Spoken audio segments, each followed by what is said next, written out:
অত্যাধুনিক দুনিয়ার চাহিদা মানুষের হৃদয়কে কঠিন করে তোলে। আমরা ভাবি আরো কিছু পেলে জীবন হয়তো আরো সুখী হবে, কিন্তু আসলেই কি তাই?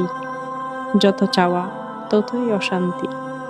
আল্লাহ সুবহানাহু ওয়া তাআলা বলেন, ধন সম্পদ ও প্রাচুর্যের প্রতিযোগিতা তোমাদের বিভ্রান্ত করে রেখেছে, যতক্ষণ না তোমরা কবরস্থানে পৌঁছাও। চাওয়া পাওয়ার এই প্রতিযোগিতা কখনোই শেষ হয় না।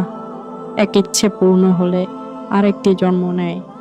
অথচ যত কম চাওয়া ততই অন্তরে শান্তি।